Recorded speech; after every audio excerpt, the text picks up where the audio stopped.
Bismillahirrahmanirrahim. Assalamualaikum warahmatullahi wabarakatuh.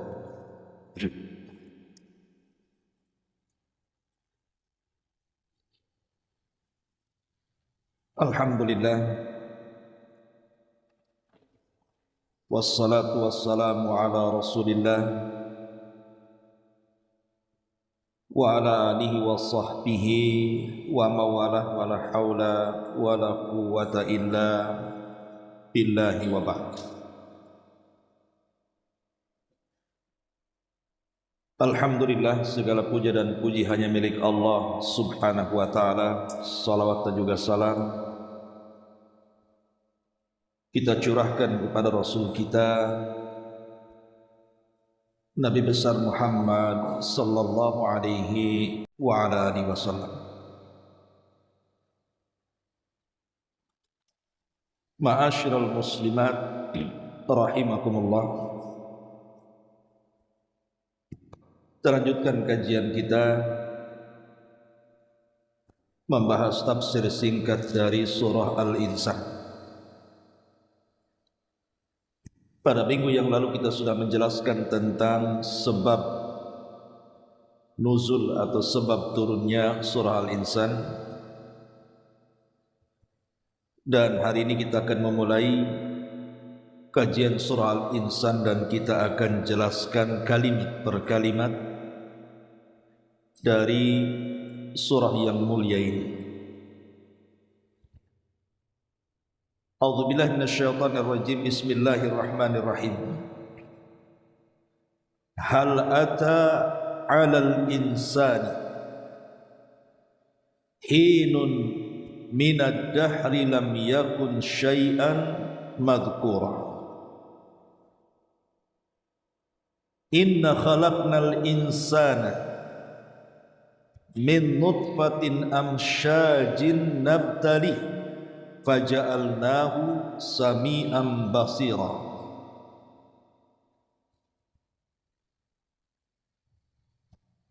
Inna hadainahu sabila imma syakiran wa imma kafura.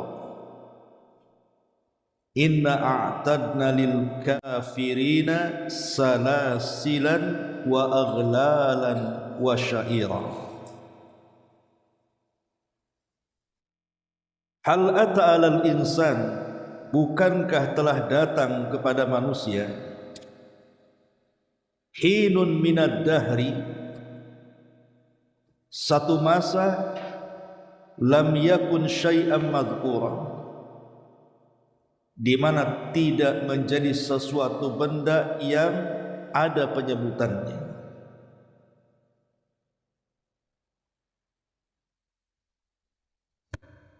Inna khalaqnal insan, sesungguhnya kami telah menciptakan manusia min nutfatin amsyaj, dari air mani yang bercampur, nabtali, agar kami mengujinya, faja'alnahu sami'an basira, maka kami jadikan dia mendengar lagi melihat. Inna hadainahu sabila imma syakira wa imma kafura, sungguh kami telah menunjukkan kepadanya jalan yang lurus, ada yang bersyukur di jalan itu, ada pula yang kufur. Inna a'tadna lil kafirina salasilan wa aghlalan wa sa'ira, sungguh kami telah menyediakan bagi orang-orang kafir itu sebuah rantai, belenggu dan api sair yang menyala-nyala. Ma'asyiral muslimat rahimakumullah. Di sini Allah Subhanahu wa taala memulakan dengan kalimat hal ata 'alal insan. Hal dalam bahasa Arab itu ismul istifham, sebuah kalimat yang menunjukkan sebuah pertanyaan.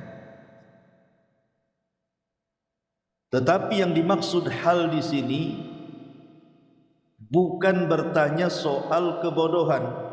Biasanya orang yang bertanya itu karena ingin menguji kecerdasan. Pamannya ibu tidak tahu, saya tanya, diuji kecerdasan ibu oleh saya. Itu umumnya kalimat istifham. Kalimat pertanyaan itu biasanya menguji apa ibu itu tahu atau tidak tahu. Saya kasih pertanyaan. Tetapi di dalam ayat ini bukan itu, tapi hal di sini memiliki makna qad, artinya sungguh telah datang atas manusia itu sebuah masa. Di mana di masa itu belum ada sesuatu yang tersebut. Menjadi silang pendapat di antara para ulama tentang kalimat al-insan di sini. Karena umumnya di dalam Al-Quran itu kalau disebut kalimat insan biasanya konotasinya tidak baik. Seperti Allah Subhanahu wa taala mengatakan wal asri innal insana lafi khusr. Demi masa sesungguhnya al-insan manusia itu sungguh dalam keadaan rugi. Khuliqal insanu dha'ifa. Diciptakan al-insan itu lemah. Dan begitulah bahasa Quran kalau menyebut kalimat al-insan itu konotasinya tidak baik. Ma'asyiral muslimin muslimat rahimakumullah. Nah di sini Allah Subhanahu wa taala menyebutkan hal ata 'alal insan, artinya qad ata 'alal insan, sungguh telah datang kepada manusia sebuah masa lam yakun syai'an madhkura, di mana di masa itu belum ada penyebutan apapun. Di sini ada faedah. Ada yang mentafsirkan bahwa kalimat insan itu ya kita-kita ini. Jadi kita-kita ini disebut al-insan, manusia. Dan dulu kita ini belum dikatakan al-insan, karena memang belum ada. Kemudian Allah Subhanahu wa taala ciptakan kita dari Adam dan juga istrinya Hawa. Tetapi ma'asyiral muslimat rahimakumullah, tentu sebagai manusia jangan sampai kemudian ketika Allah menciptakan kita masih juga tidak disebut-sebut Allah Subhanahu wa taala. Kalau bisa kita terlahir itu betul-betul disebut-sebut Allah, alias dibicarakan Allah Subhanahu wa taala. Bagaimana caranya supaya kita ini dibicarakan? Mazkura artinya dibicarakan oleh Allah Subhanahu wa taala. Maka ulama mengatakan kalau kita ingin selalu dibicarakan Allah Subhanahu wa taala, dan ketika Allah membicarakan kita itu berarti menunjukkan kemuliaan kita. Karena orang yang dilupakan tidak dibicarakan Allah, artinya ini bentuk kecelakaan kita. Pertama, muliakan ruh yang telah Allah titipkan kepada kita. Muliakan ruh yang Allah telah titipkan kepada kita. Manusia itu terangkai daripada jasad dan ruh. Yang memuliakan jasad itu bukan jasadnya, tapi ruh yang dimasukkan ke dalam jasad. Selama manusia ada ruh, maka manusia itu akan dimuliakan. Selama manusia itu ditinggalkan ruhnya, selama itu pula manusia tidak ada kemuliaan. Lihat orang-orang yang berpangkat dan berjabat ini, yang menggunakan berbagai macam pakaian yang melekat di badannya dengan pangkat bintang-bintang yang ada di pundaknya. Kalau berjumpa dengan orang itu terkadang hormat, bicaranya pun harus hati-hati. Tersinggung sedikit terjadi masalah, ya karena dia masih hidup. Coba yang punya pangkat-pangkat itu, Allah Subhanahu wa taala cabut roh dalam badannya, kemudian dia mati, apa masih dipakai itu pakaian yang berpangkat itu? Tidak, bahkan diganti dengan kain kafan yang sama saja pakaian si pangkat dengan yang tidak punya pangkat. Hilang kemuliaannya di sini. Makanya muliakan ruh, selama ruh di kandung badan ini muliakan. Dengan cara apa? Berikan asupan-asupan yang terbaik. Kalau badan kita berikan makanan minimal sehari 3 kali, maka ruh juga harus ada asupannya. Apa asupannya? Yang kedua, hudiya ila amalin saleh. Arahkan ruh kita ini untuk memperbanyak amal saleh,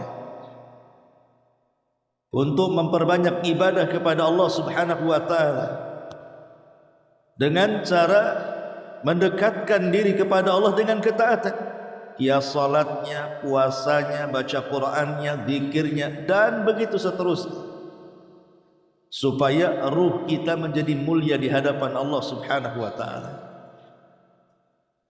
Kemudian yang terakhir, selama kita hidup di dunia, ruh masih di kandung badan, maka kalau ingin kita diingat oleh Allah, dibicarakan Allah yang dulunya kita tidak pernah ada, lam yakun syai'an madhkura, kemudian Allah ciptakan kita menjadi ada dan Allah menyebut-nyebut kita, maka dengan cara perbanyak berzikir kepada Allah. Bumikan zikir dalam badan kita. Sebuah hadis Nabi SAW bersabda, ana inda dhanni abdi bi. Aku ini tergantung prasangka hambaku kepadaku. Wa ana ma'ahu hina yadhkuruni. Kemudian kata Allah, dan aku menyertainya tatkala hamba itu selalu mengingatnya. Fa in dzakarani fi nafsihi dzakartuhu fi nafsi, wa in dzakarani fi mala'in dzakartuhu fi mala'in khairum minhu. Jika si hamba tadi terus menyebut-nyebutkan aku dalam dirinya, aku akan menyebutnya dalam diriku. Dan jika dia menyebut-nyebutku di halayak orang ramai, maka aku akan menyebut-nyebut kebaikannya di halayak yang lebih baik daripada orang itu, maksudnya di hadapan para malaikatnya. Jadi kalau kita senantiasa berzikir kepada Allah, mengingat Allah dalam setiap waktu kita, maka hakikatnya kita ini sedang disebut-sebut Allah Subhanahu wa taala. Fadhkurullaha qiyaman wa qu'udan wa ala junubihim. Maka ingatlah Allah di waktu berdiri, di waktu duduk, ataupun di waktu berbaring. Ya ayyuhalladzina amanu dzkurullaha dzikran katsira. Wahai orang-orang yang beriman, perbanyaklah berzikir, menyebut-nyebut nama Allah Subhanahu wa taala. Allah katakan, fadhkuruni adzkurkum. Kalau kalian banyak menyebut-nyebut aku pun akan banyak menyebut-nyebut kalian. Ma'asyiral muslimat yang dimuliakan Allah Subhanahu wa taala, itulah makna hal ata 'alal insan hinu minad dahri lam yakun syai'an madhkura. Ma'asyiral muslimat yang dimuliakan Allah Subhanahu wa taala, terkadang kita ini selalu dilupakan dengan kebaikan Allah Subhanahu wa taala, sehingga tidak sadar terkadang kita ini jarang berzikir kepada Allah, menyebut-nyebut nama Allah. Saya buat analogi seperti ini. Kalau seandainya ibu ini sedang sakit parah, kemudian dokter memvonis ibu ini akan mati dalam 3 hari, kecuali ada yang mendonorkan darah.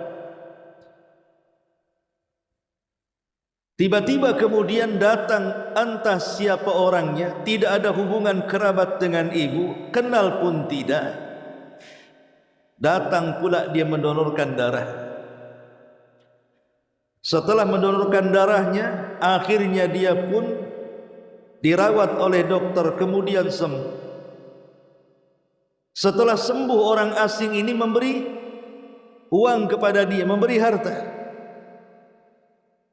Kemudian disuruh pulang sana, ini uang rawat jalan, karena saya tahu engkau tidak sanggup untuk mengobati dirimu.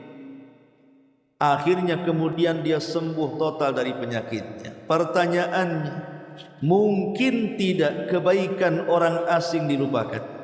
Tidak mungkin, pasti akan diingat seumur hidupnya. Kenapa? Karena dia yang menyelamatkan nyawanya. Ini kepada makhluk kan seperti itu. Lah Allah subhanahu wa ta'ala lebih baik daripada orang asing ini. Allah itu lebih baik jauh berlipat-lipat daripada orang asing itu. Allah yang menciptakan kita, Allah yang memberikan nikmat kepada kita, Allah yang menciptakan jasad dan memasukkan ruh ke dalam badan kita. Semua nikmat yang ada di sekeliling itu adalah Allah berikan kepada kita. Kurang apa kebaikan Allah kepada kita? Kenapa kita tidak mengenang Allah sebagaimana mengenang kita kepada orang yang sudah menolong nyawa kita? Lah inilah terkadang manusia itu. Makanya al-insan dikatakan insan ini karena linisyani. Kenapa manusia dikatakan insan? Insan ini bahasa Arab, al-insan. Sebagian ahli bahasa mengatakan bahwa al-insan itu dikatakan insan karena nisyan. Nisyan itu artinya lupa.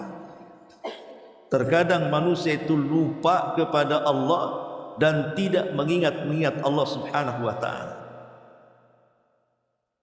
Kalimat lupa juga sebenarnya ada dua macam. Ada lupa yang sifatnya terpuji, ada lupa yang sifatnya tercela. Jadi walaupun dalam diri manusia itu ada sifat lupa, tapi yang namanya sifat lupa itu ada yang sifatnya terpuji, ada yang sifatnya tercela. Contoh yang terpuji, kalau seandainya di masa lalu, di masa lampau ibu ini terlampau banyak masalah, mungkin kehilangan orang yang dicintainya, mungkin kehilangan harta yang dimilikinya, atau mungkin ada masalah-masalah yang kalau seandainya diingatkan pada hari ini, mungkin ibu bisa sedih, bisa stres, terpikir dan begitu seterusnya, tidak bisa tidur. Tiba-tiba Allah lupakan tuh kasus-kasus lama itu. Ibu bisa senyum, ibu bisa tertawa. Ini namanya lupa yang baik. Karena mengingat sesuatu yang lampau sehingga kita stres dan sedih ini akan mempengaruhi ibadah kita kepada Allah. Dengan dilupakan semuanya oleh Allah, maka lupa itu menjadi sebuah kebaikan. Saya ibu saya kira pernah diuji oleh Allah subhanahu wa ta'ala dengan sebuah masalah, dan itu akan dilalui setiap manusia. Terkadang masa-masa sulit itu akan hadir dalam kehidupan kita, dan terkadang ketika ada masalah itu kayak kiamat rasanya, kita tidak bisa keluar dari situ. Pasti saya ibu pernah mengalami itu, sebuah masalah yang kita seolah-olah kiamat dunia, tidak bisa keluar dari situ. Itu menurut kita, padahal Allah ketika memberikan masalah kan sesuai dengan kadar kemampuan.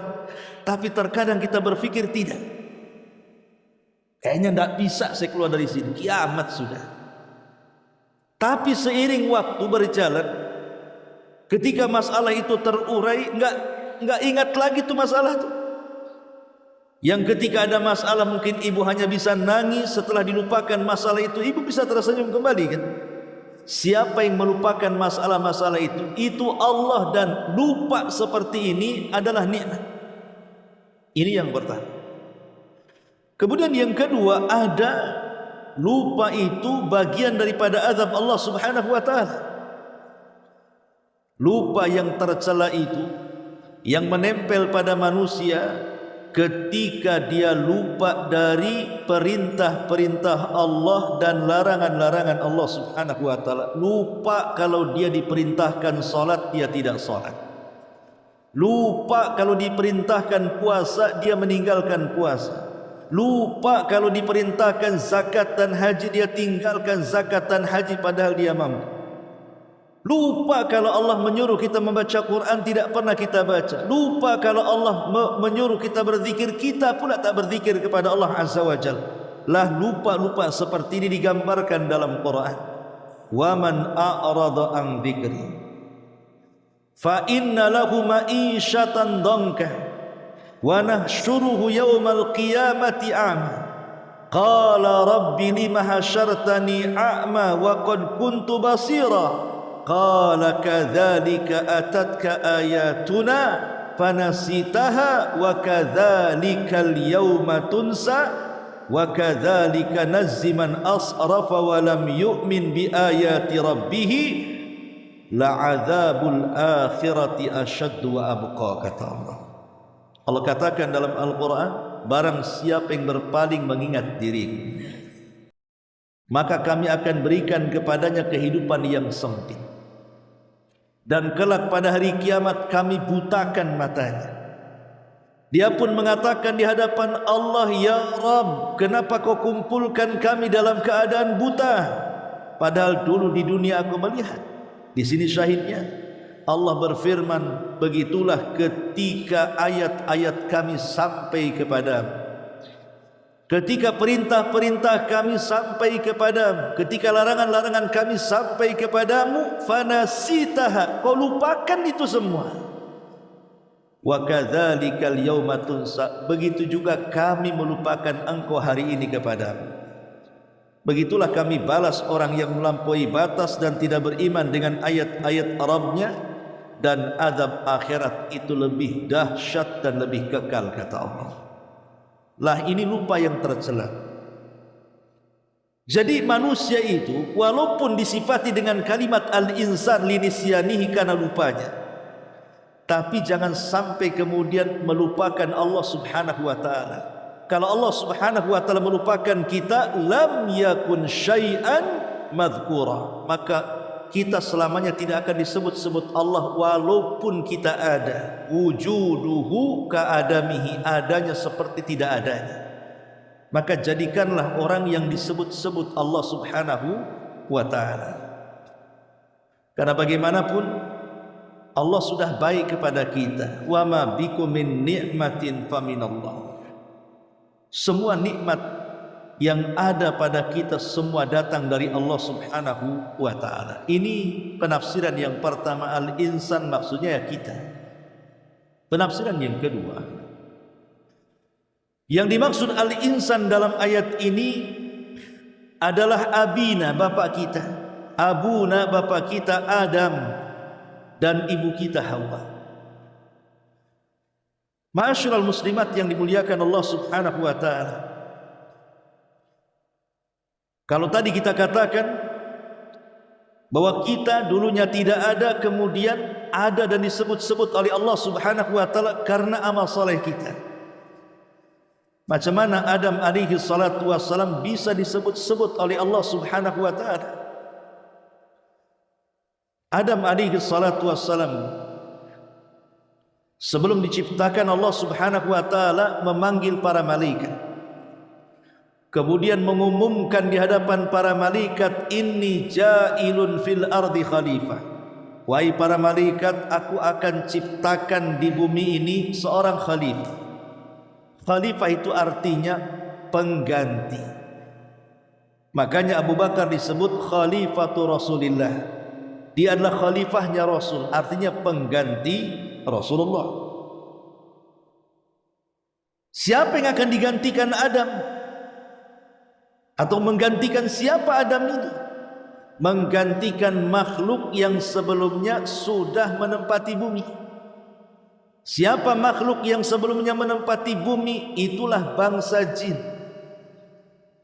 Ala ra'sihim, pimpinannya iblis. Jadi Adam itu akan menggantikan iblis menjadi khalifah di bumi, dan akan menjadi makhluk yang bergenerasi, yang akan terus ada sampai kiamat dibangkitkan. Kemudian Allah Subhanahu wa ta'ala memerintahkan malakul maut untuk turun ke bumi.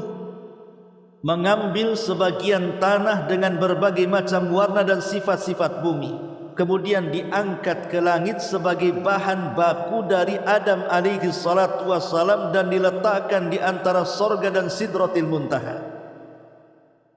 Disitulah Allah subhanahu wa ta'ala membentuk Adam bi ahsani taqwim, dengan sebaik-baik bentuk.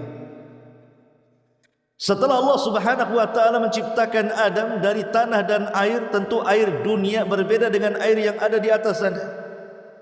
Kemudian dibentuk, setelah dibentuk dengan sebaik-baik mungkin, kemudian dibiarkan sehingga mengering. Min hama'im masnun, mengering tuh selama 40 tahun. Iblis mendengar kalau Allah subhanahu wa ta'ala menciptakan makhluk lain selain dirinya dan para malaikat. Maka iblis pun mulai mendatangi Adam yang masih dalam bentuk patung. Dikelilingilah Adam dengan iblis. Kemudian mulai iblis menepuk perut Adam. Ditepuknya perutnya sini. Kemudian keluarlah bunyi. Artinya ini makhluk pasti akan ada lubang-lubang rongga. Ini makhluk berrongga ini. Artinya perlu diisi. Perlu diisi makan, perlu diisi minum. Berarti makhluk ini lemah, kata iblis. Dia mengatakan, kalau Allah kuasakan makhluk ini kepadaku, maka aku akan hancurkan dia. Setelah tahu bahwa ada makhluk lemah, mulailah iblis sombong. Mulailah iblis sombong bahwa dia lebih kuat dibandingkan orang ini. Dan ketika melihat bahan bakunya dari tanah, dia merasa lebih baik ciptaannya, karena dia dari api, orang ini dari tanah, kata. Sampai pada waktunya akhirnya kemudian Allah subhanahu wa ta'ala hendak meniupkan ruh kepada Adam alaihi salatu wassalam, dan disaksikan oleh seluruh para malaikat. Dan Allah ingin membuktikan kepada para malaikat bahwa makhluk yang akan diciptakannya jauh lebih mulia dibandingkan para malaikat yang sebelumnya. Mengatakan kepada Allah, Ya Rabb, ataj'alu fiha man yasfiqud dima, ataj'alu fiha man yufsidu fil ardi wa yasfiqud dima wa nahnu nusabbihu bihamdika wa nuqaddisu lak. Ya Rabb, apakah kau akan menciptakan makhluk seperti jin sebelumnya yang sudah merusak bumi dan menumpahkan darah? Malaikat mengkias dengan jin yang sebelumnya menghuni bumi. Mereka suka merusak, mereka suka menumpahkan darah.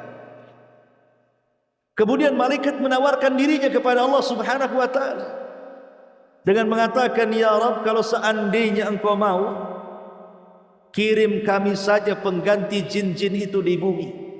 Niscaya kami akan bertasbih kepadamu, akan memuji nama-namamu, biar langit dan bumi tidak ada yang bermaksiat dan merusak dan menumpahkan darah, sehingga akan menciderai pengabdian mereka kepadamu. Jadi malaikat menawarkan diri.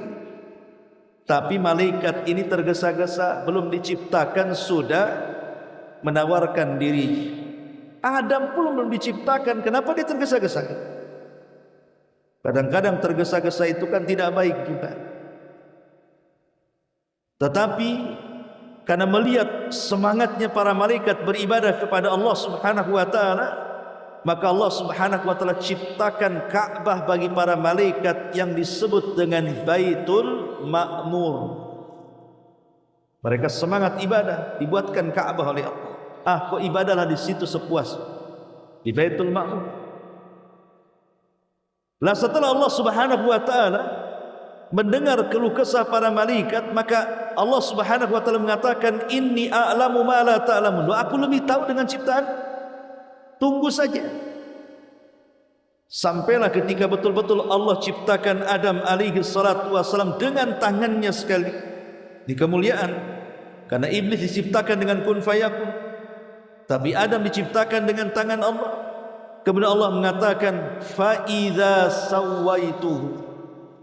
Ini yang pertama, apabila kami sudah sempurnakan Adam. Gimana tidak sempurna yang menciptakan langsung Allah? Yang kedua, wa nafakhtu fihi min ruhi, kumasukkan ke dalam jasad Adam itu ruh dariku. Kalimat ruh dariku ini penisbatan ruh kepada Allah, penisbatan tasyrif kemuliaan. Apapun yang dinisbatkan atau diidhafahkan kepada Allah itu pasti mulia. Baitullah, rumahnya Allah, Ka'bah, mulia karena rumah itu dinasabkan kepada Allah.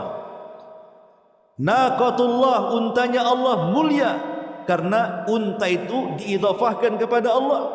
Termasuk ruhnya Adam itu mulia karena diidhafahkan kepada Allah. Dari ruhku, kata Allah. Dan ini kemuliaan Adam yang kedua. Kemudian kemuliaan Adam yang ketiga, faqa'u lahu sajid. Semata-mata ruh masuk ke dalam Adam, maka kalian para malaikat harus langsung sujud. Ini perintah. Mulailah ruh itu ditiupkan ke dalam jasad Adam. Ketika ruh sudah sampai melewati tenggorokan, maka Allah Subhanahu wa taala membuat Adam bicara. Dan yang pertama kali yang dikeluarkan dari Adam itu adalah kalimat Alhamdulillah, karena ruh ketika masuk ke tenggorokan dia bersih. Jadi Adam itu sempat bersih, haji gitu ya. Kemudian Adam mengatakan Alhamdulillah, Allah buat dia mengucapkan kalimat ini. Ketika kemudian malaikat mendengar Adam mengucapkan Alhamdulillah, maka malaikat menjawab, yarhamuka ya Adam rabbuk, semoga Allah merahmati engkau wahai Adam, Rabbmu, semoga Rabbmu merahmati engkau wahai Adam. Di sini ada dua kalimat. Pertama alhamdu, pujian. Yang kedua yarhamuka rabbuk, semoga Allah merahmati dirimu ya Adam. Berarti di sini ada alhamdu, ada ar-rahmah.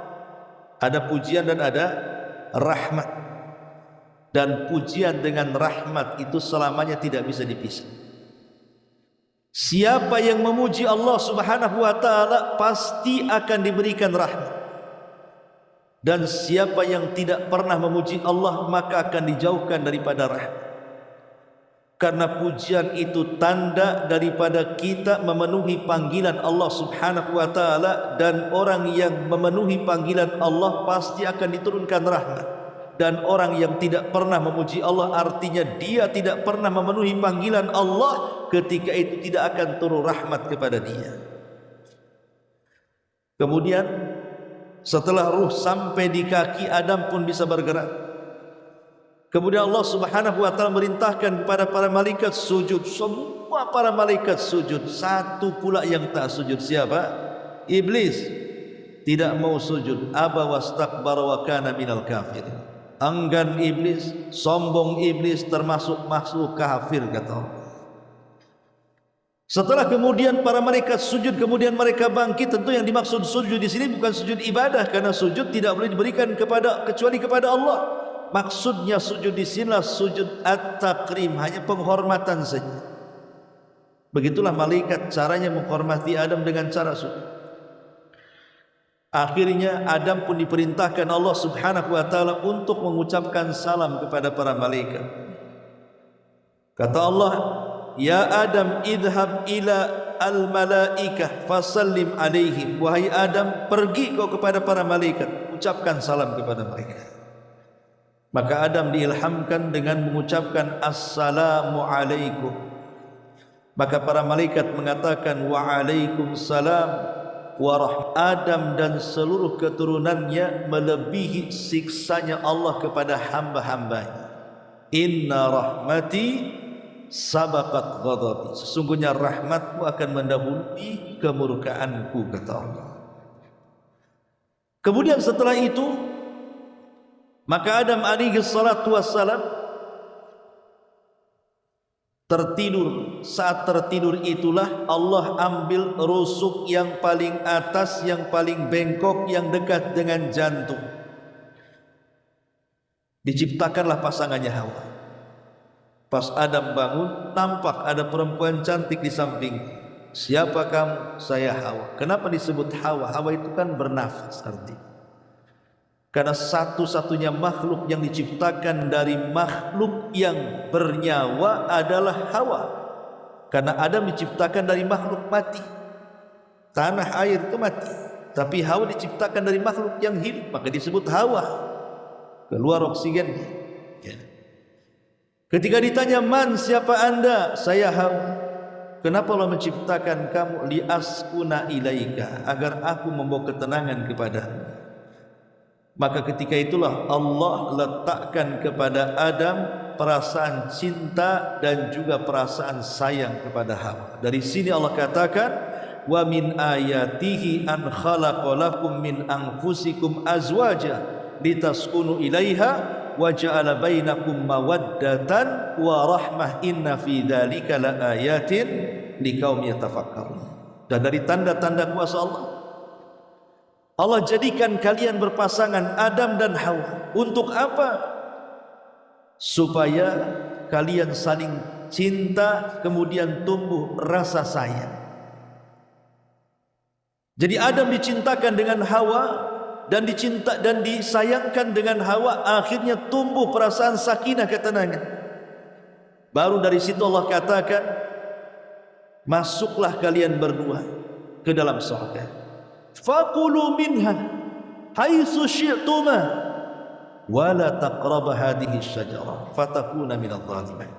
Silahkan nikmati yang ada di sorga. Ada makanan, makan. Ada minuman, minum. Ada kenikmatan, nikmati. Silahkan, kecuali satu pohon saja, jangan kau dekati.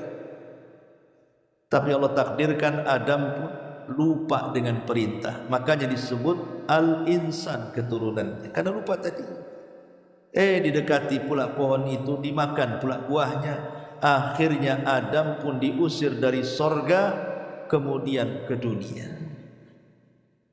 Setelah sampai di dunia, Allah pisahkan sebelumnya Adam dan Hawa. Ada yang mengatakan Adam turun di Sri Lanka, Hawa turun di Jeddah. Kemudian akhirnya saling mencari. Ketika dekat sampai di Muzdalifah, ketika kemudian berjumpa, akhirnya mengetahui dalam bahasa Arabnya Araf, maka tempatnya disebut Arafah. Disitulah terjadi keberlangsungan hidup al-insan, umat manusia, sejak Adam Hawa diturunkan ke bumi sampai hari ini. Bahkan sampai kiamat dibangkitkan, manusia akan terus bergenerasi, berlangsung kehidupan manusia. Bagaimana caranya keberlangsungan hidup manusia? Di sinilah Allah katakan, inna khalaqnal insana min nutfatin amsyaj nabtalihi faja'alnahu sami'an basira. Ayat yang kedua, Allah Subhanahu wa taala mengatakan, inna khalaqnal insan, sesungguhnya kami telah menciptakan manusia, min nutfatin amsyaj, dari setetes mani yang tercampur antara mani laki-laki dan wanita. Dalam surah At-Tariq, Allah Subhanahu wa taala berfirman, falyanzuril insanu mimma khuliq, khuliqa mimma in dafiq yakhruju min bainis sulbi wat tara'i. Maka hendaklah manusia memperhatikan dari mana dia diciptakan. Dia diciptakan dari air yang dipancarkan, sperma laki-laki, yang keluar dari antara tulang sulbi laki-laki dan tulang dada perempuan. Jadi sperma laki-laki tercipta dari tulang rusuknya, tulang sulbinya, tulang pinggulnya, punggungnya. Tetapi sperma perempuan berasal dari tulang dadanya. Makanya syahwat perempuan ada di dada, karena memang dari situ asal penciptaan spermanya. Lah dari situlah kemudian berjumpalah antara sperma laki-laki dan perempuan, dan ini kuasa Allah, tidak ada yang sanggup untuk melakukannya kecuali Allah. Dari proses ke proses, dari segumpal mani yang terpancar kepada kemaluan wanita, kemudian kita lihat keajaibannya di sini, ya. Kita tahu bahwa ketika laki-laki membuahi wanita di masa suburnya, maka yang akan membuahi itu, dia akan berusaha dalam beberapa hari setelah kejadian itu akan mencari rahim yang pantas untuk ditempelinya. Dan itu masa-masa riskan biasa. Setelah beberapa hari, 40 hari pertama, barulah kemudian dia mendapatkan tempat di rahim yang cocok dalam perut ibunya. Semata-mata nempel tuh, disebut alaqah nanti. Maka disitulah terjadi hubung kait antara ibu dengan anak. Makanya kenapa disebut rahim? Dalam perut ibu itu ada rahim. Rahim itu diambil kata-kata rahmat, diambil dari kata-kata rahmat, kasih sayang. Ya. Makanya ketika kemudian dia nempel saja di rahim, mulailah ada keterikatan kasih sayang antara seorang ibu dengan janin yang baru nempel di rahim itu. Makanya biasanya ketika semata-mata nempel saja disebut alaqah dalam bahasa Arab, maka akan terjadi pengaruh besar bagi seorang ibu hamil di situ. Mulailah puncak emosinya, ya kan Bu ya? Mulai macam-macam biasanya. Mulai kemudian ngidam-ngidam, itu udah mulai itu. Kalau udah nempel di rahim, semacam tuh kelakuan ibu tuh, ya. Karena sudah ada hubung kait masalahnya di situ, janin dengan ibunya tuh. Ada interaksi di situ. Sampai kemudian berubah dari segumpal sperma menjadi segumpal darah, dari segumpal darah segumpal daging. Nah, itu sudah nggak nempel lagi, udah jatuh, udah jadi orang kan begitu. Tinggal nunggu kelahirannya saja. Tapi ini kuasa siapa dari proses ke proses itu coba? Kalau bukan kuasa Allah Subhanahu wa taala, dan kita tidak bisa melihatnya. Bagaimana cara proses itu dilihat? Dan itu kuasa Allah Subhanahu wa taala. Bagaimana Allah sanggup menciptakan manusia seperti itu? Ma'asyiral muslimin muslimat rahimakumullah.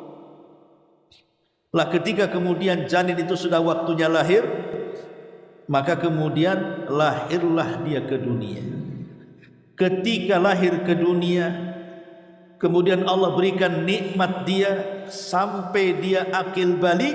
Di sini Allah Subhanahu wa taala mengatakan apa? Nabtalihi, maka kami akan uji dia.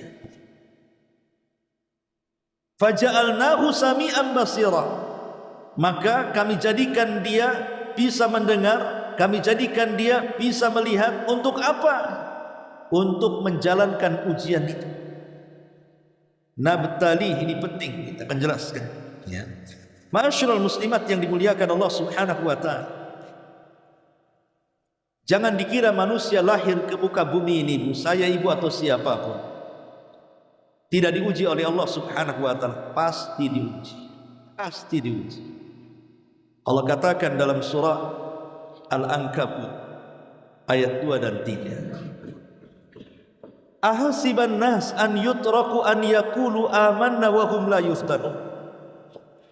Wa laqad fatanna alladhina min qablihim fala ya'lamanna Allahu alladhina sadaqu wa la ya'lamanna al-kadhibin. Apakah manusia mengira setelah mereka mengucapkan kami beriman, mereka dibiarkan begitu saja? Setelah mereka mengucapkan kalimat saya beriman kepada Allah, mereka diabaikan begitu saja? Tidak, kata Allah. Tetapi Allah mengatakan bahkan mereka akan diuji. Supaya apa? Supaya Allah tahu di antara manusia siapa di antara mereka yang jujur keimanannya dan siapa di antara mereka yang dusta keimanannya. Siapa yang jujur, siapa yang dusta akan ketahuan dalam ujian itu.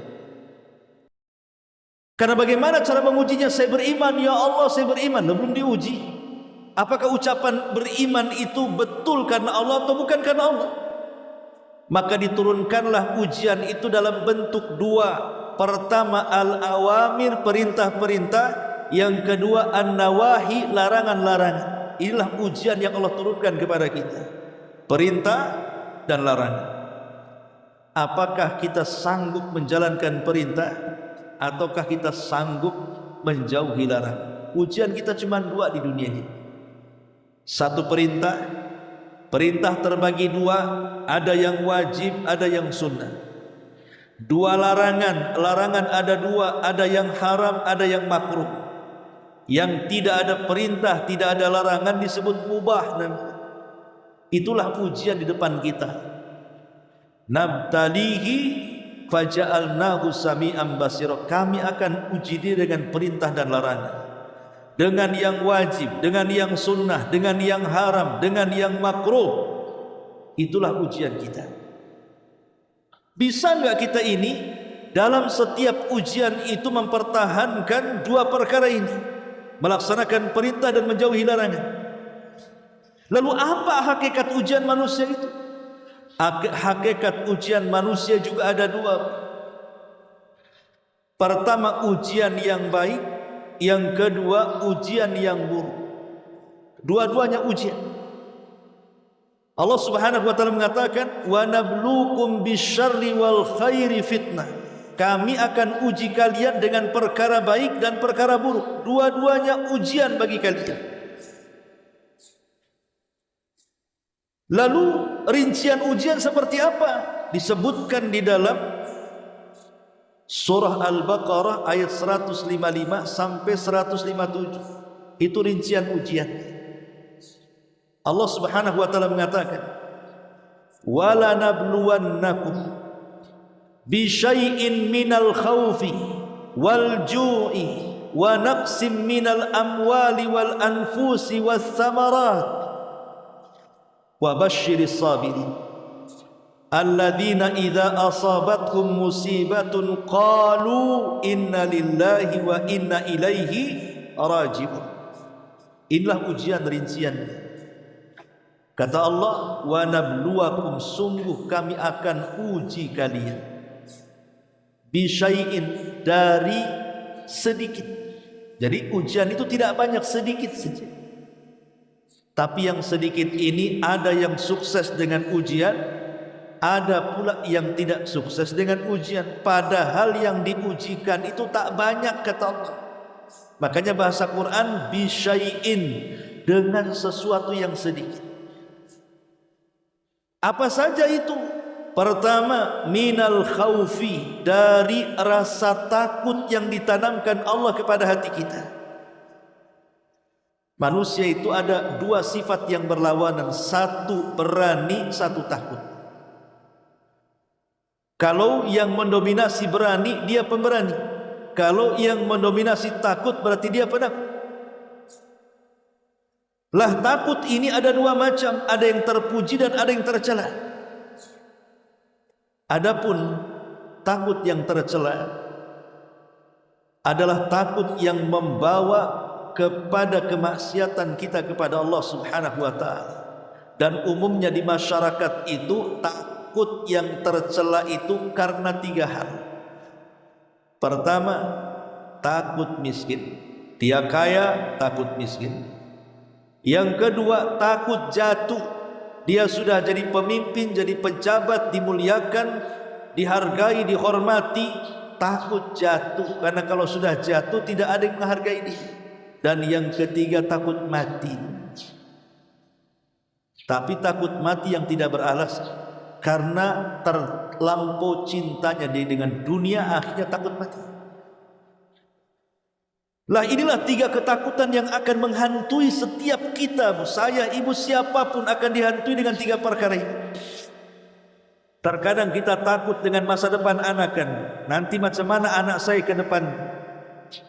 Terkadang takut dengan rumah tangga, karena ada cekcok macam mana rumah tangga ke depan. Terkadang takut dengan ekonomi, macam mana nanti ini, apakah usahanya jalan ataukah berhenti di tengah jalan. Lah, itu muaranya ada pada harta. Takut kehilangan harta, intinya di situ. Sebab kalau orang punya harta, akhirnya dia menjadi orang yang bakhil. Begitu juga orang yang dimuliakan di masyarakatnya. Mungkin dia seorang pejabat, mungkin dia seorang pemimpin, terkadang ada perasaan takut kalau seandainya dia turun dari jabatannya kan. Jangankan diturunkan, belum turun baru ada informasi akan turun saja demamnya seminggu. Mana ini? Nah, itu takut dalam hati. Akhirnya ketika dia tahu dia akan diturunkan, mulailah dia kemudian melakukan kemaksiatan kepada Allah, datang ke dukun ini, datang ke dukun itu, atau sikut kanan, sikut kiri, injak bawah, sundul atas, atau istilahnya itu. Intinya yang penting jabatannya tidak turun. Ini takut yang tidak beralasan, ataupun takut dari kematian. Mati itu kewajiban orang hidup. Orang hidup itu pasti mati. Kalau takut mati jangan hidup, itu bahasanya. Namanya orang mati pasti dia hidup. Hidup dengan mati itu sesuatu yang lazim salah satu dengan keduanya. Karena hidup itu pintu kematian. Hidup ini pintu kematian. Siapa yang masuk ke pintu kehidupan, maka dia harus siap menghadapi kematian. Karena kullu nafsin dha'iqatul maut, setiap jiwa itu pasti mati. Lah perasaan takut yang seperti ini tercela. Tapi ada takut yang terpuji di sana. Takut kepada Allah Subhanahu wa taala. Dia tidak takut dengan hartanya ludes, dia tidak takut dengan jabatannya tumbang, dia tidak takut dengan kematiannya. Yang hanya dia takutkan Allah Subhanahu wa taala kalau harta yang dititipkannya menjadi masalah bagi kehidupannya, jabatan yang dititipkannya menjadi persoalan bagi kehidupannya, dan kematiannya menjadi su'ul khatimah. Itu yang ditakutkan dia. Lah ini takut yang terpuji. Tapi dalam ayat ini maksudnya adalah takut yang tidak beralasan, yang mengakibatkan akhirnya dia pun tidak lulus ujian. Ini yang pertama. Yang kedua, Allah mengatakan minal khaufi wal ju'. Ju' itu artinya rasa lapar. Rasa lapar ini tidak mesti miskin. Ya. Rasa lapar ini tidak mesti miskin. Makanya ibadah puasa kita rasa lapar. Yang melakukannya kan bukan orang miskin saja, orang puasa itu. Tapi yang dimaksud ju' di sini artinya kesulitan ekonomi. Di dalam Al-Quranul Karim Allah Subhanahu wa taala menyebutkan dalam surah An-Nahl ayat 112. Allah Subhanahu wa taala katakan wa dzaraballahu mathalan qaryatan kanat aminatan mutmainnatan ya'tiha rizquha ragadan min kulli makan fakafarat bi an'umillah fa'adzaqaha Allahu libasal ju'i wal khaufi bima kanu yasna'un. Allah katakan wa daraballahu mathalan, Allah buat permisalan qaryatan, sebuah negeri, kanat aminatan mutmainnatan, negeri ini penuh dengan keamanan, negeri ini penuh dengan kenyamanan. Pokoknya negeri ini baldatun thayyibatun wa rabbun ghafur, betul-betul aman, betul-betul nyaman.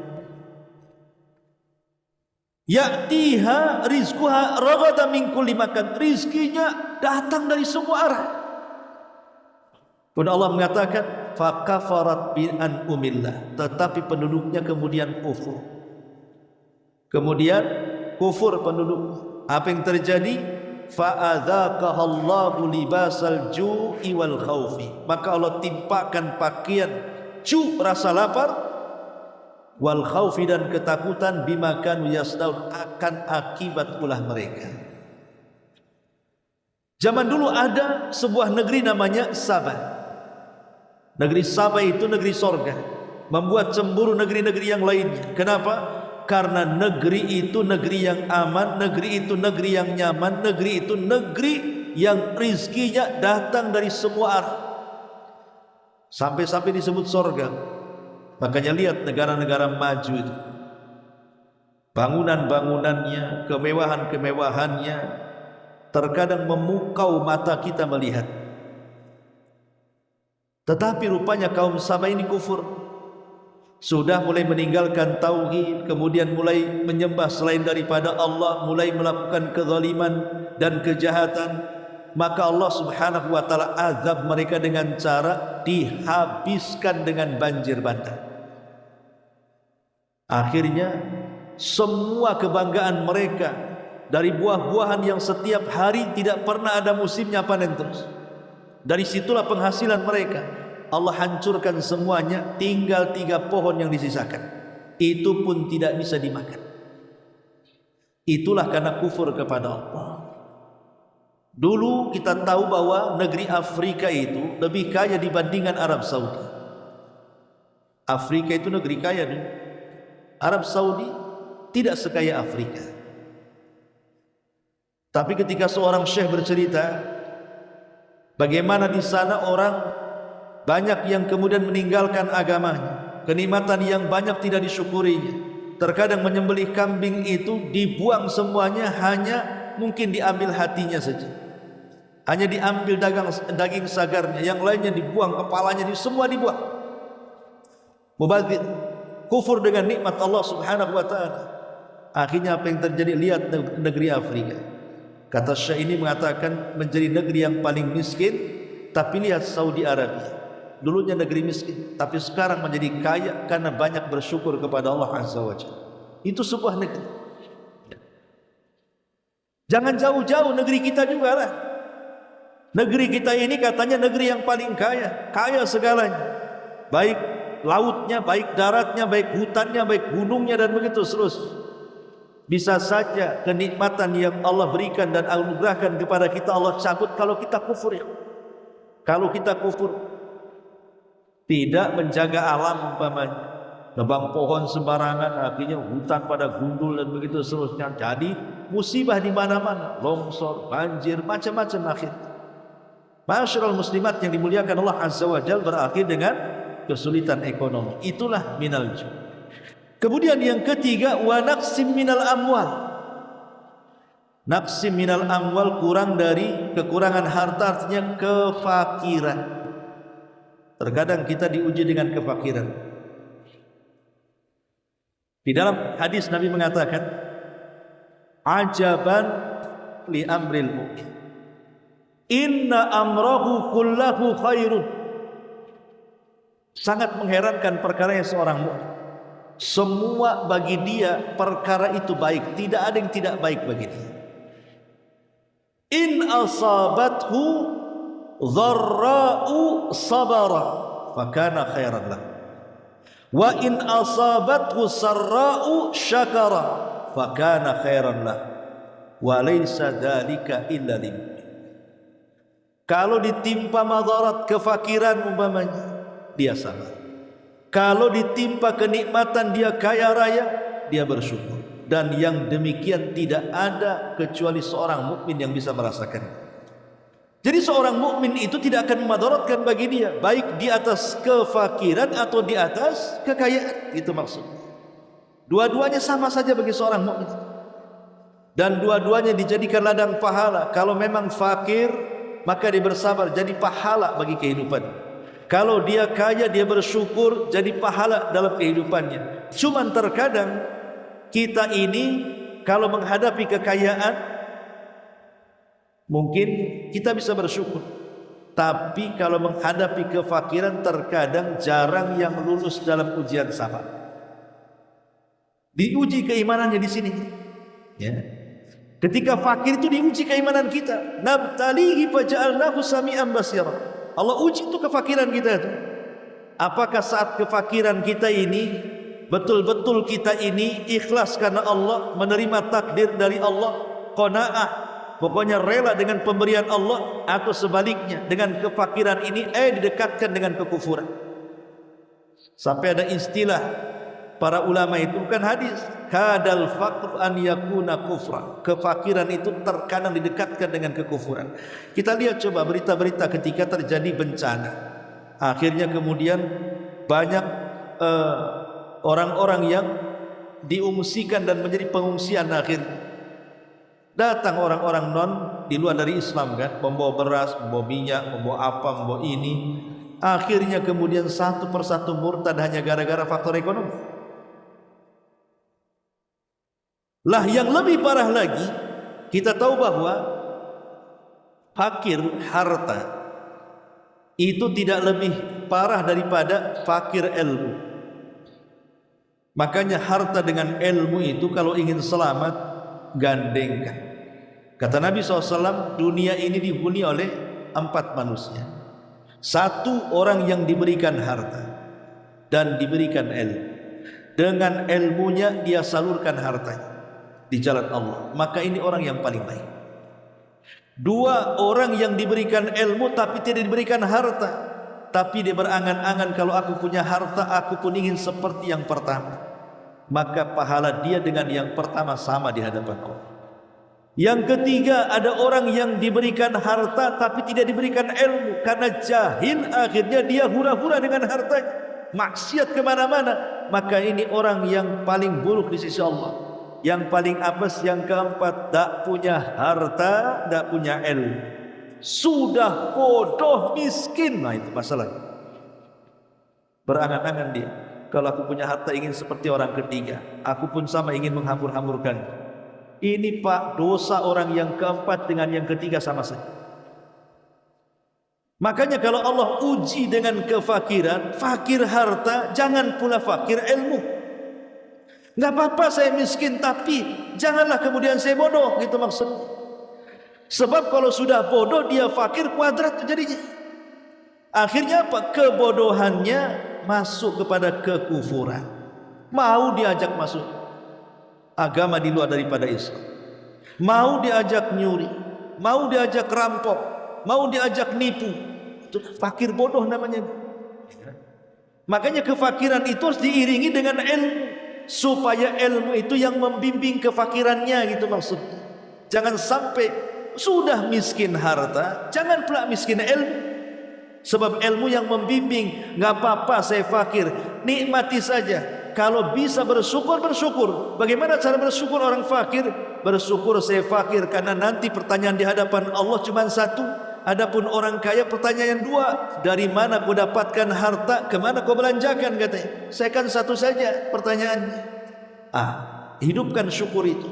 Maka itulah orang yang lulus ujian. Tapi kalau tidak syukur, tidak sabar, maka ini ujian yang berat bagi orang-orang fakir. Wa naqsim minal amwal. Kemudian yang keempat, wal anfus. Terkadang diuji oleh Allah jiwa kita. Ibu diuji kesehatannya. Ada orang yang diuji kesehatan itu subhanallah sakit bertahun-tahun. Dia harus duduk di kursi roda bertahun-tahun, hanya bisa melihat orang yang bisa berjalan ke sana kemari. Dia tidak bisa apa-apa. Ada diuji dengan kebutaannya, manusia bisa melihat, dia tidak bisa memandang. Ada yang diuji dengan ketuliannya, manusia bisa mendengar, dia pula tak bisa mendengar.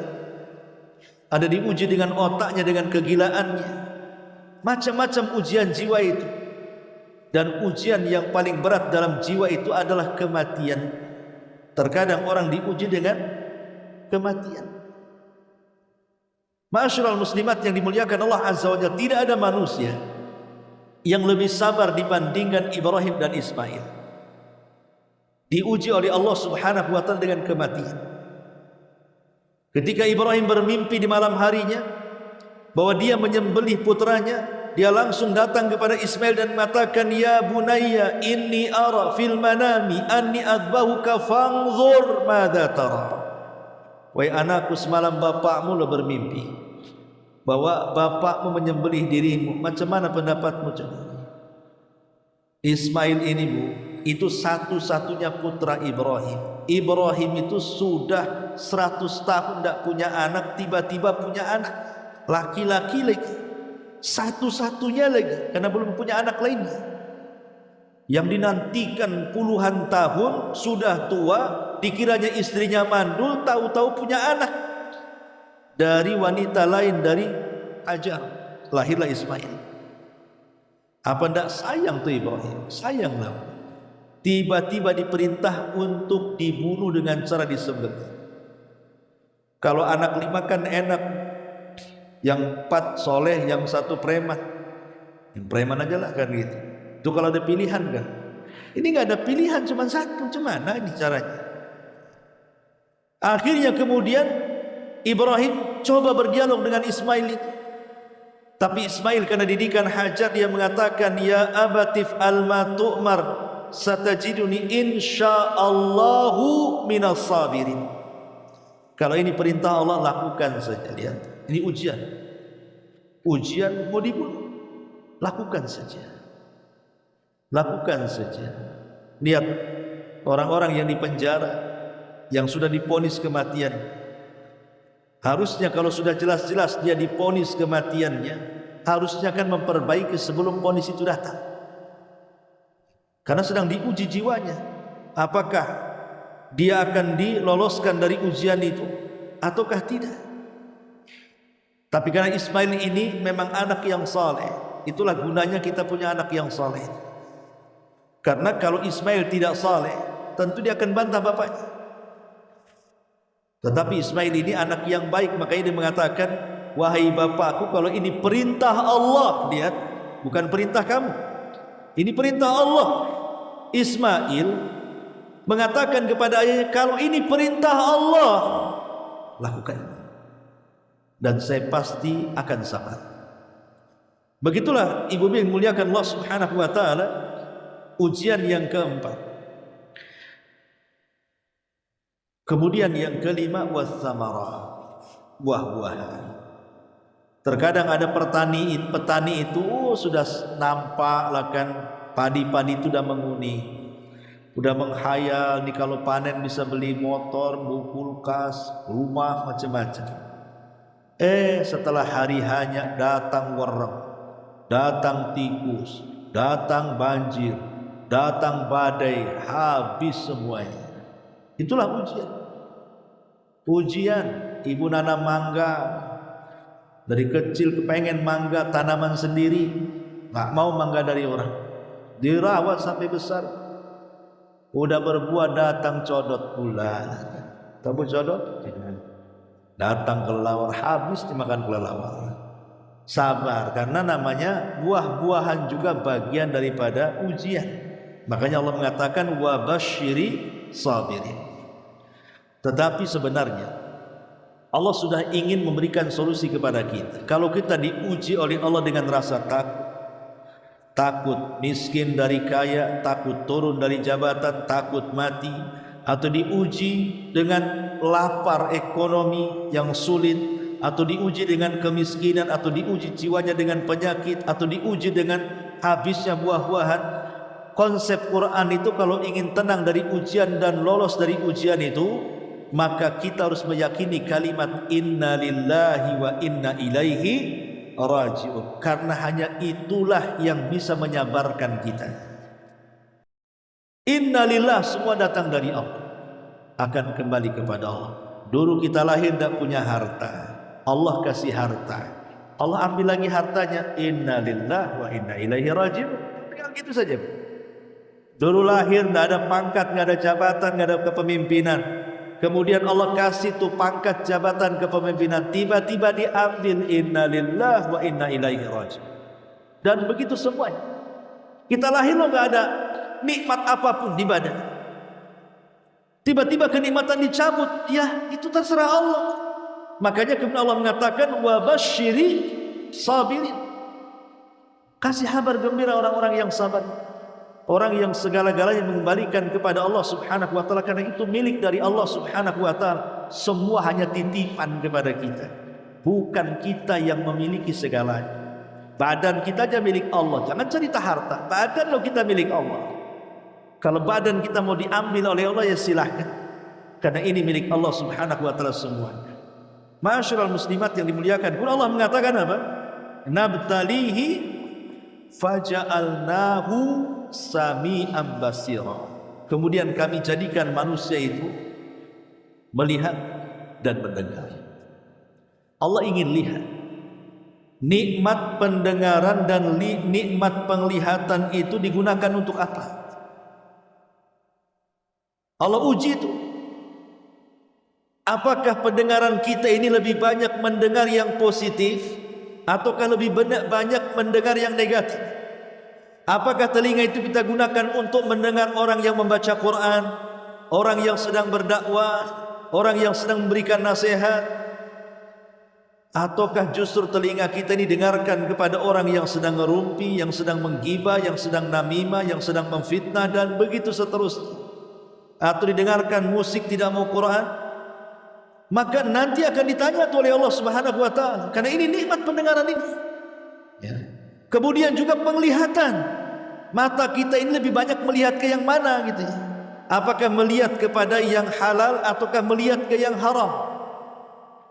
Maka Allah mengatakan, Allahu akhrajakum min butuni ummahatikum la ta'lamuna syai'ah wa ja'ala lakumus sam'a wal basar wal fuad kullu ulaika kana anhu mas'ula.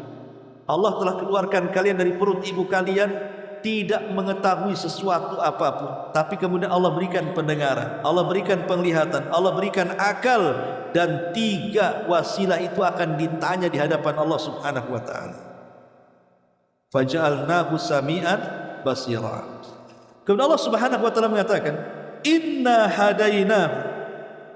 Inna hadainahu sabila imma syakiran wa imma kafura. Inna a'tadna lil kafirina salasila wa aghlala wa sa'ira. Inna hadainahu, sesungguhnya kami telah menunjukkan kepadamu jalan. Wa hadainahu najdain. Ini jalan baik, ini jalan yang tidak baik. Ini jalan ke surga, ini jalan ke neraka. Ini jalan yang ikhlas, ini yang tidak. Ini yang boleh, ini yang tidak. Pokoknya lengkap. Yang mendekatkan kita ke surga sudah dijelaskan, yang menjauhkan ke neraka juga sudah dijelaskan. Allah sudah menjelaskan segala-galanya. Tinggal pilih. Imma syakirat wa imma kafura. Subhanallah bahasa Quran. Ini keajaiban bahasa. Ya.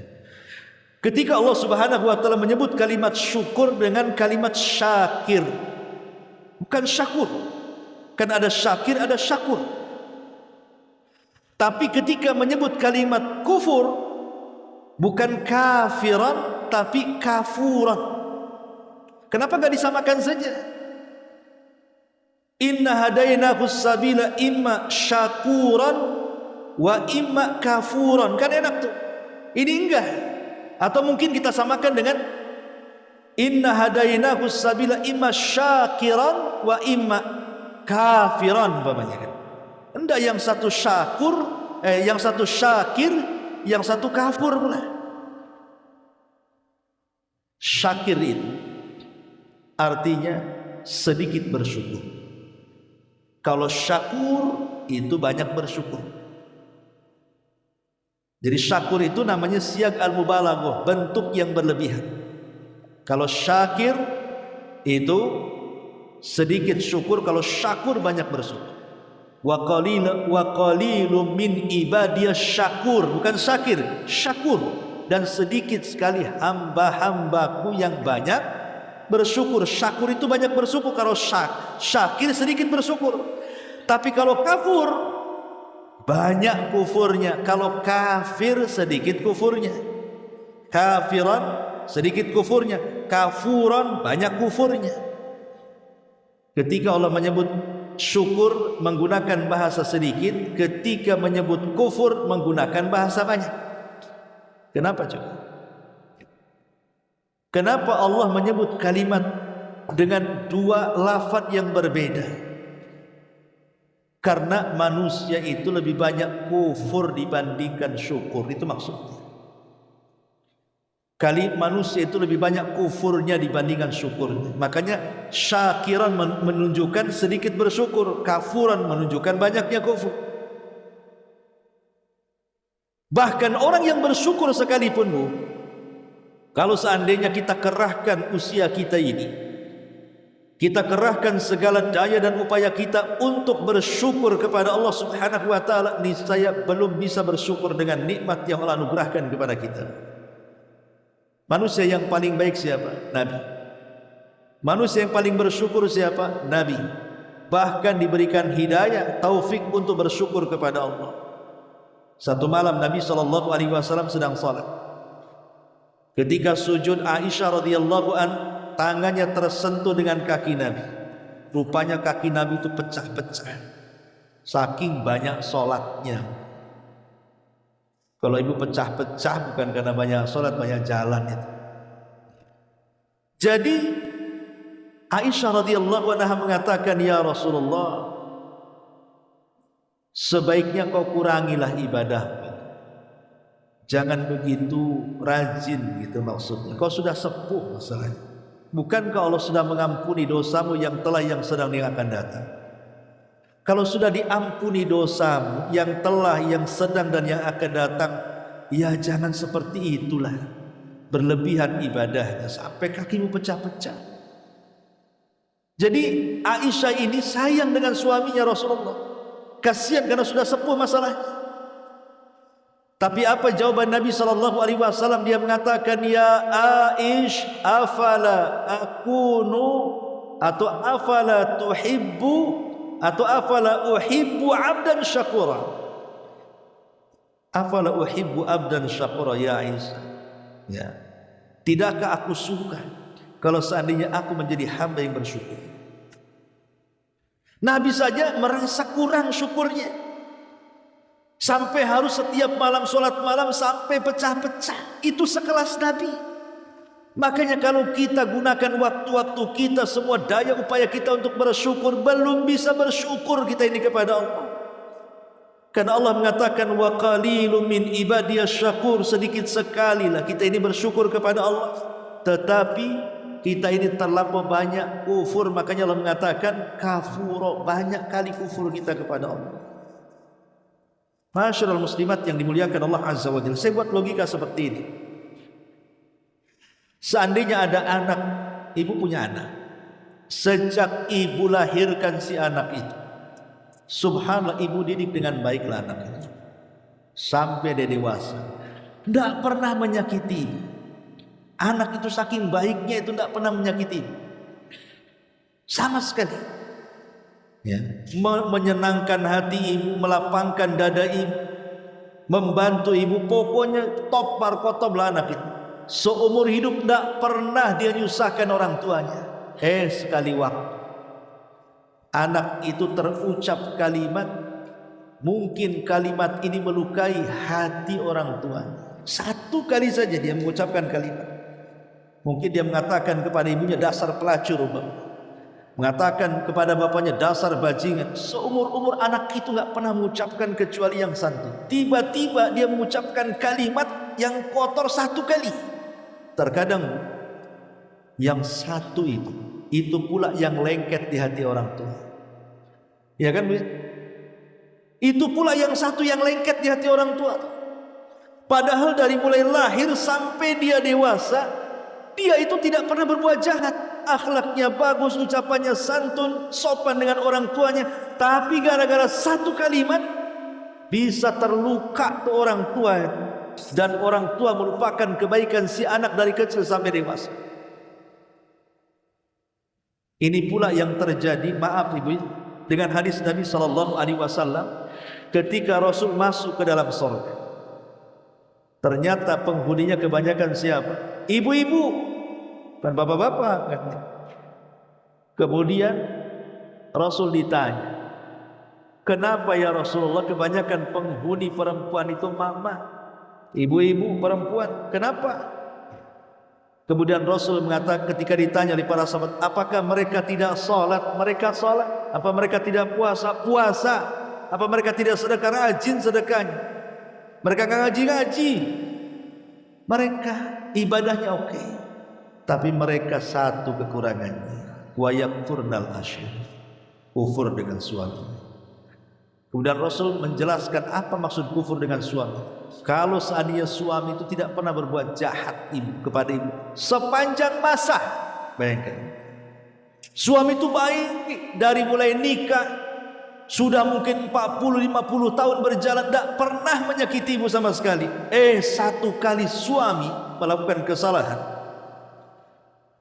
dengan kata-katanya, dengan perbuatannya, maka wanita itu akan mengatakan, engkau belum pernah berbuat baik sedikit.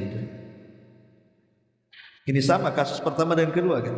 Hati-hati, ini memang kekurangan ibu, kekurangan fitri. Dan seorang wanita terkadang mudah untuk melupakan kebaikan pasangan dengan bahasa ibu lah ya. Ah, kau ini tak sayang. Tak sayang gimana? Anak dah 10 bilang tak sayang. Tak perhatian, gak perhatian gimana? Rumah sudah dibelikan, gaji bulanan dikasih. Nah, itu kan bahasa-bahasa kufur. Hati-hati. Ya. Jadi kita kembali kepada ini, kepada manusia kan. Orang tua yang punya anak dari kecil sampai dewasa berbuat baik kepada orang tuanya. Sekali dia menyakiti orang tuanya, itu pula yang diingat. Itu pula yang diingat. Tetapi kalau kita lihat, kita praktekkan min babil aula. Maksudnya kita praktekkan dengan Allah Subhanahu wa taala. Allah Subhanahu wa taala itu sudah banyak memberikan kebaikan kepada kita. Kurang apalah kebaikan Allah kepada kita. Terkadang kita ini tidak pernah tahu berbalas budi dengan Allah Subhanahu wa taala. Ketika kita mengucapkan satu kalimat yang tidak sadar kalimat itu membuat Allah Subhanahu wa taala murka, akhirnya mencungkir balikan segalanya. Sama dengan anak tadi. Anak tadi ini sebenarnya bagus, orangnya taat kepada orang tuanya, tapi gara-gara satu kalimat kan, itu pula yang menjadikan orang tuanya sakit hati. Maka Allah juga sama, Bu, hati-hati menjaga lisan. Ada di antara seorang hamba itu yang bicara satu kalimat, tapi dalam satu kalimat ini terkandung murka Allah. Apa yang terjadi? Allah masukkan ia ke dalam jahanam tanpa melihat solatnya, puasanya, zakatnya, ibadah-ibadah, enggak peduli.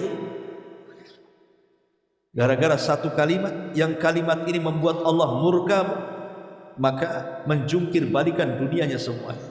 Yang harusnya dia masuk surga, masuk neraka. Contohnya, di zaman Bani Israel ada dua orang yang berkawan. Yang satu ahli ibadah, tidak pernah maksiat. Yang satu pula ahli maksiat, kawan. Ya. Ini contoh, Bu. Jangan pula dipraktekkan. Saya mau cari cari besti ahli maksiat. Jangan. Ya, yang cari yang baik lah. Ini kan contoh. Ya.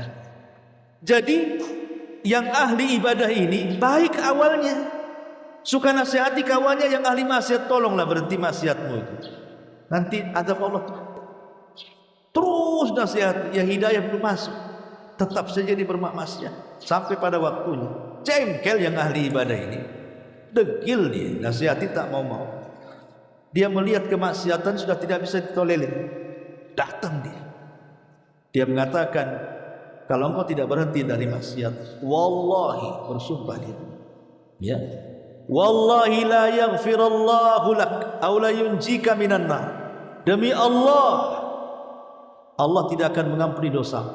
Demi Allah, Allah tidak akan mengeluarkan kamu dari neraka. Ini namanya at-ta'ali 'alallah. At-ta'ali 'alallah itu artinya dia melampaui batas kepada Allah. Allah seolah-olah dia lebih tinggi daripada Allah, memastikan Allah tidak akan mengampuni, memastikan Allah tidak akan mengeluarkan dari neraka. Ini at-ta'ali 'alallah, melampaui batas dari Allah namanya. Melampaui batas dari ketentuan takdir Allah. Akhirnya keduanya diwafatkan. Yang ahli maksiat dimasukkan ke surga, yang ahli ibadah harusnya masuk surga dimasukkan ke neraka. Dosanya apa coba ahli ibadah ini masuk neraka? Dosanya satu, ucapan. At-ta'ali 'alallah, dia mengucapkan sesuatu yang melampaui takdir Allah. Itu kan? Maka hati-hati dalam mengucapkan itu. Maka jangan sampai terkeluar kalimat kufur, tapi hari-hari gunakan lisan itu untuk bersyukur. Dulu di zaman Nabi, ketika orang-orang munafik itu bersama para sahabat pulang dari Tabuk, mereka capek beristirahat. Jadi qurra, ahli pakar-pakar Quran itu sedang berkumpul bersama Nabi. Sementara orang munafik perkumpulannya berbeda. Itulah al-arwahu junudun mujannada. Ruh itu pasti akan bersama yang seseragam dia. Ya kan, Bu? Tak mungkin orang baik kumpul dengan orang jahat. Kayak ibu ini sudah hijrah kan gitu, pasti akan kumpul dengan orang-orang hijrah. Itulah ruh seperti itu.